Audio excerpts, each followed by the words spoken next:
Hello everyone. Welcome back to the channel. My name is Andre and I'm your bookworm. And today we are back to Lord of the Mysteries, the anime adaptation, and we are reviewing episode 7. So, yeah, this week we have doubled the episode review because by now I am actually away on holidays and I'm not entirely sure I'll be able to deliver the reviews weekly. So, I will try my best and I will try to provide. There won't be this background, that's for sure, but as long as I keep delivering the reviews and telling you what I think about, I think they'll be fine.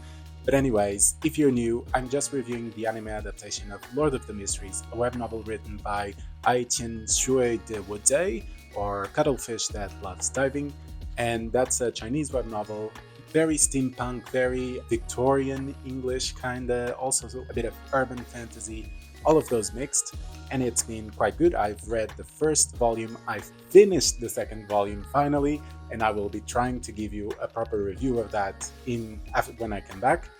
But you can check out the review of the first one here on the channel, and if you're curious to see what I think of the episode so far of the anime adaptation, you can also check them out here on the channel, going from episode 1 to episode 6, and then you can come back, watch episode 7, and be up to date. So let's get on with this episode, because this episode was another one of those that was smack packed with things happening. But so we start off the episode with Mr. Isaac and Klein together still, talking about the coincidences that keep happening to Klein and how his fate keeps being manipulated somehow. And that will be the recurring theme of this episode, and also how that is related to the Antigonus notebook, an item that has been mentioned from the first episode that has been very important since then. And I like that they keep mentioning it because it is quite important. I mean, up until now, I still don't know what happened to that notebook.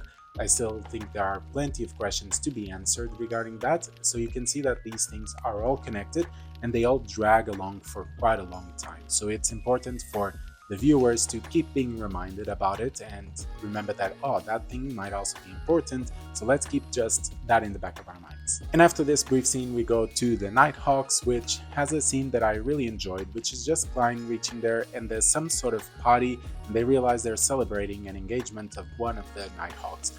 And this is good because not only do we get to see several members of the Nighthawks together, but we also see them interacting with each other in a scenario that is not just action and battles and things like that. It's more light, it's more fun, they are just playing around, eating cake, all of those. And that helps to strengthen the relationships between Klein and these other characters. And I'm also glad that they finally mentioned Captain Dunn's quirk of keep forgetting about saying things, because that wasn't very prevalent in the first episodes, but I'm glad that it is finally.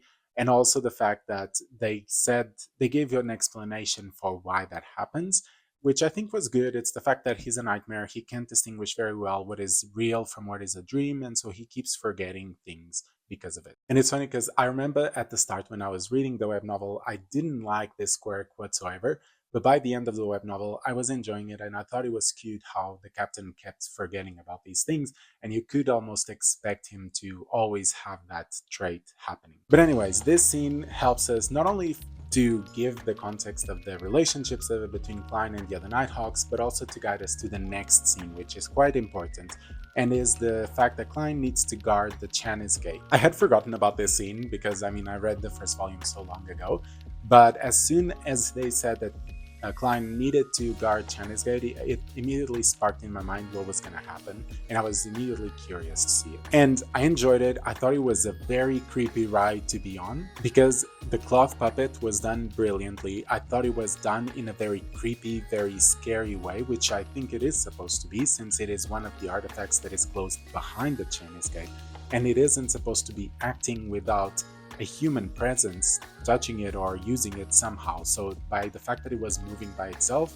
just that is scary enough, but then the appearance of it was also really well done. And the thing is, you don't really know what is happening, why it's happening, how it's happening, but the whole scene keeps you very entangled and keeps you gripped and wanting to keep watching just to see what's going to happen next. And then after that, we see Leonard and the other Nighthawks just coming and being a bit aware of Klein because they don't know if he got corrupted, and then realizing that he's fine. But then we have this scene where it seems that old Neil is not fine, and then they just realize he did some mysticism that didn't go exactly right, and he just needs to go to the toilet.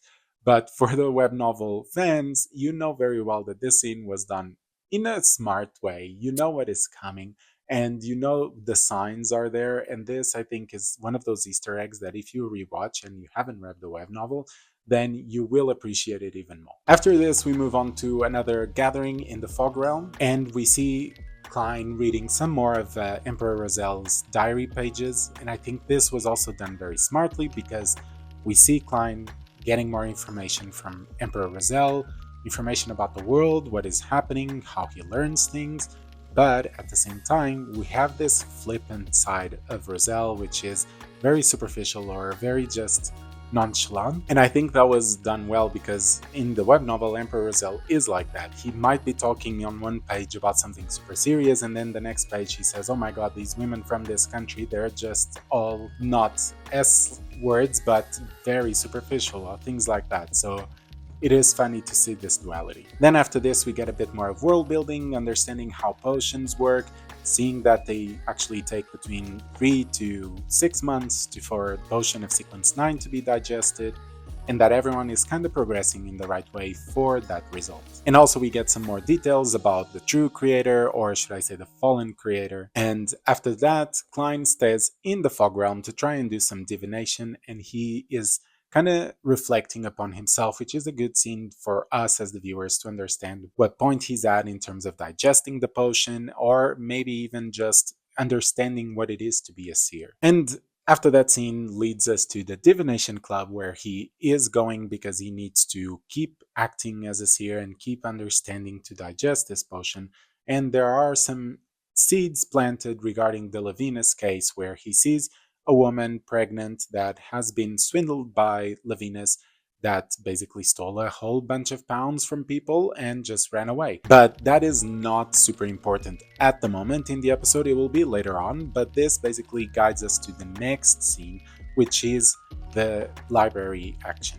As you can see, like, there's always so much happening, going from point to point to point. But just saying that the library scene was also done very well, from just the happenstances happening here and there to the chase scene, and then Klein getting more information regarding beyond their characteristics, and also his coincidental cases. So we keep getting fed a little spoon by little spoon of more information to try and put all this puzzle together. And after this, we go back to the Fog Realm, where Klein is once again trying to use divination to understand why these coincidental cases keep happening with him and what is linking all of them. And it is while he's doing this that he finally understands the maxim of the seer potion, which is that divination is not the end-all be-all, it's not all powerful. You can't rely fully on just divination. And because he understands that, he fully digests the seer potion, which I think the animation was done really well again. It was super epic. It was led up to that point in a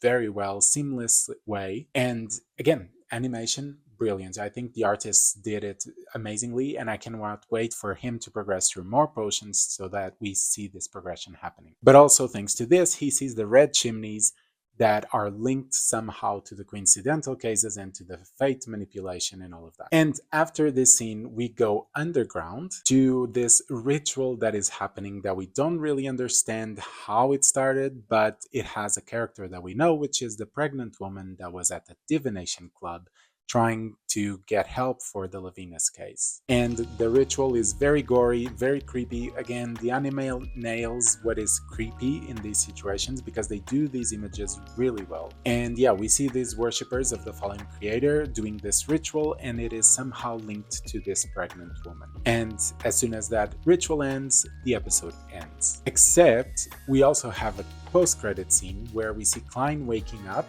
from bed, from sleeping, and realizing that he had forgotten something about when he was at the Chinese gate, which is that cloth puppet gave him a note with a symbol on it, but he somehow had forgotten, or the cloth puppet made him forget so that he wouldn't tell to the other Nighthawks. But he has no idea what it means, and he's very curious, and that is truly the end of the episode. So yeah, as you can see, this episode was filled to the brim with everything happening. I mean, so much happened, but I still feel that it was all very coherent. We were going from scene to scene, and there was always a link guiding through it all. And I think that even though not all scenes were a one-to-one adaptation, adaptation, the slight changes were still done very well. I think my favorite scenes of this episode were the Chinese gate and the digestion of the potion. I'm very keen to see the next episode, especially because we've now reached the halfway point, so just 6 more episodes to go. But meanwhile, another thing I realized is that there are these mini episodes